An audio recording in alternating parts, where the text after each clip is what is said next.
السلام عليكم ورحمة الله وبركاته. أهلا وسهلا بكم تاني في القناة بتاعتنا. الفيديوهات اللي فاتت اتكلمنا عن طريقة اكتشاف السكر واكتشاف العلاج، وازاي نمشي على طريقة العلاج وازاي نقيس وازاي نستخدم وكل ده. دلوقتي هنتكلم في جزء تاني مختلف خالص عن موضوع العلاج. نفسية الطفل اللي معاك. أي طفل ما تفتكرش إن هو ما بيفهمش والكلام ده، لأ، الطفل بيحس وبيتأثر وبيسمع الكلام اللي قدامه، حتى لو ما ردش عليه بيحط في نفسه وبيأثر على نفسيته، وبالتالي بيأثر على مستوى السكر عنده. طب نعمل ايه عشان ما نأثرش على مستوى الطفل؟ تعامل مع طفلك كأنه ما عندوش أي حاجة. طفلك طبيعي.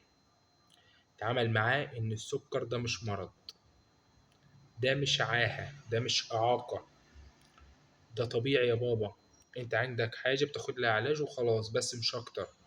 وتحاول تخلي كل اللي حواليه يتعاملوا معاه بنفس الطريقة، سواء كان في المدرسة، سواء كان في البيت، سواء كان في الشارع، في بيت العيلة، في أي مكان. طفلك مش مريض. محدش يقعد يقول يا عيني ده عنده السكر، يا عيني ده مريض، معلش يا بابا، يا حرام. لا، كل ما الطفل بيشوف كده بيحط في نفسيته بيتأثر. في المدرسة بننبه على المس أو المشرفة أو الزائرة الصحية إن ده طفل مريض سكر، ليه حاجات معينة ممنوع منها، ليه حاجات معينة بيمشي عليها. بالنسبة للحلويات والكلام ده، في جيلي كولا أو جامز، دي بتبقى مخصصة لمرضى السكر. ممكن انت تسيب له برطمان او علبة في المدرسة، وكل ما مثلا المسات يحبوا يدوا مكافأة يدوا الجامز دي او يدوا الحلويات دي اللي من غير سكر، زيه زي زملاته. انت بتدي طفلك انسولين ليه وبتتعايش معاه كده ليه؟ لان انت بتحاول تخليه يعيش كأنه شخص طبيعي، شخص مش مريض. ابنك مش مريض، ما تتعاملش معاه كأنه هو مرض أو كأنه عنده عاهة أو عنده إعاقة. حاول تعايش وتتعايش معاه، وكل اللي حواليه يتعايشوا معاه في مدرسة في أي مكان، إن هو مش ناقصه حاجة.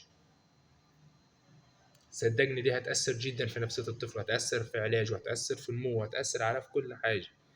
إياك إن تسمح إن أي حد يتعامل مع طفلك سواء كان في مدرسة أو أي مكان إن هو ناقصه حاجة، أو يحسس الطفل بنقص. طفلك ما فيهوش اي حاجه، ده ابتلاء من ربنا طبيعي خالص، والحمد لله. في حاجات اكتر من كده بكتير. دي مش اعاقه عنده ولا مرض ولا حاجه، ده طفل طبيعي. ربنا ابتلاه بمشكله في البنكرياس، فبيضطر بياخد انسولين خارجي. طبيعي جدا. زي اللي عنده كحه بياخد دواء، زي اللي عنده سخونه بياخد دواء، زي اللي عنده برد بياخد دواء. هل كل دول مثلا في بيقول يا حرام دول عندهم برد، او يا حرام ده عنده كحه او. وحاول برضو على قد ما تقدر ما تديش الجرعات لابنك قدام حد، ما تقيسلوش السكر قدام حد، ما حدش تصعبن عليه. حاول لو سمحت ما تخليش اي حد يأثر على نفسية ابنك في موضوع السكر. السلام عليكم ورحمة الله وبركاته.